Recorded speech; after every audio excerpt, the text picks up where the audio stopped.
Hello friends, welcome to Pebbles. நம்ம இன்னைக்கு செய்ய போறது மைசூர் சட்னி. அதாவது ரொம்ப ஈஸியா பண்ணலாம். இதுக்கு என்னன்னா பூண்டு, வெங்காயம் தேவைப்படும்.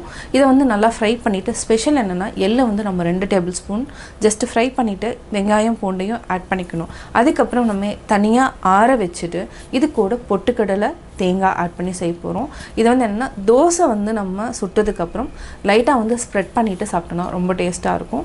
இது வந்து என்னன்னா மைசூர்ல ரொம்ப ஃபேமஸ்.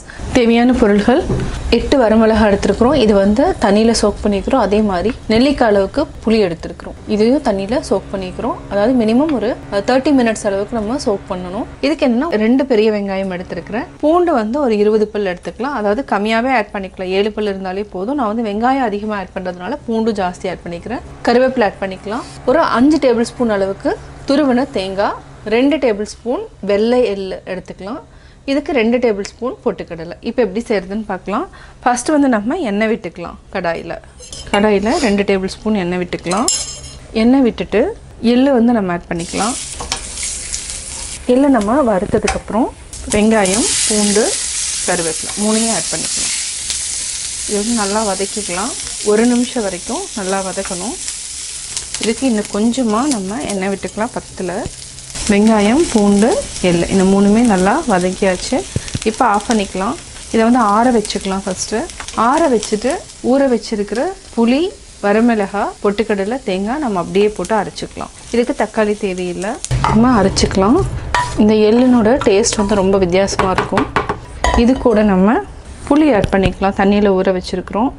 ஆல்ரெடி ஊற வச்சுருக்கிற வரமிளகாய், பொட்டுக்கடலை 2 டேபிள் ஸ்பூன், தேங்காய் 5 டேபிள் ஸ்பூன்.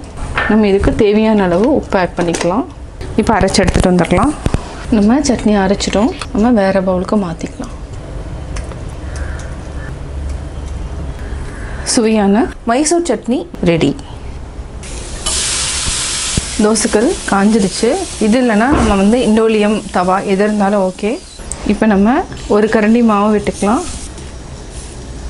இப்போ நம்ம ஆயில் விட்டுக்கலாம்.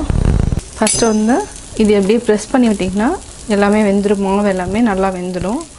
மாவு கொஞ்சம் கம்மியாக ஊற்றிட்டிங்கன்னா கூட ஓகே. இப்போ நம்ம சட்னி வந்து ஆட் பண்ணிக்கலாம். நல்லா அப்படியே ஸ்ப்ரெட் பண்ணிக்கலாம். இதை வந்து திருப்பி போடணுங்கிறது இல்லை. அதே மாதிரி எள்ளு இருக்கிறதுனால இந்த சட்னியும் டேஸ்ட்டும் வந்து ரொம்ப டிஃப்ரெண்ட்டாக இருக்கும். அவ்வளோதான். இப்போ நம்ம மெதுவாக அப்படியே எடுத்துடலாம். ஒரு சிலருக்கு நெய் பிடிக்கணும், நெய் கூட ஆட் பண்ணிக்கோங்க.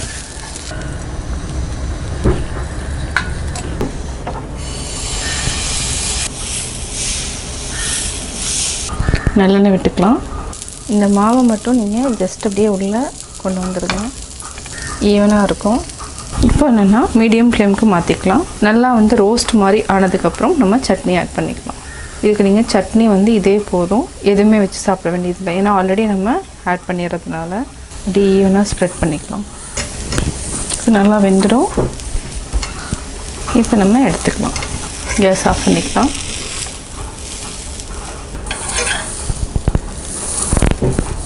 மைசூர் சட்னி, மைசூர் தோசை ரெடி. மைசூர் சட்னி, மைசூர் தோசை எப்படி செஞ்சங்கிறத பார்த்தீங்க. நீங்களும் வீட்டில் ட்ரை பண்ணி பாருங்கள். பார்த்துட்டு உங்களுடைய கமெண்ட்ஸ் எனக்கு சொல்லுங்கள். லைக் பண்ணுங்கள், ஷேர் பண்ணுங்கள், மறக்காமல் சப்ஸ்கிரைப் பண்ணுங்கள். அது மட்டும் இல்லாமல் நான் வந்து அடை ரெசிபி, கடாய் அடைங்கிறது வந்து ரொம்ப வந்து ஸ்பெஷல். தோசை அடைங்கிறது வேறு. கடாய் அடை அந்த ரெசிப்பியும் நான் உங்களுக்கு டிஸ்கிரிப்ஷன் பாக்ஸில் கொடுத்துட்றேன். அதாவது கடாய் அடை அப்படிங்கிறது என்னென்னா கள்ளழகர் கோயிலில் வந்து இதை வந்து பிரசாதமாக கொடுப்பாங்க. அதே டேஸ்ட்டில் தான் இருக்கும். அதையும் நான் வந்து பிளேலிஸ்ட்டை கொடுத்துட்றேன். நீங்கள் அதை பார்த்து செக் பண்ணிக்கோங்க. நீங்கள் வீட்டில் ட்ரை பண்ணி பார்த்துட்டு உங்களுடைய கமெண்ட்ஸ் எனக்கு சொல்லுங்கள். லைக் பண்ணுங்கள், ஷேர் பண்ணுங்கள், மறக்காமல் சப்ஸ்கிரைப் பண்ணுங்கள்.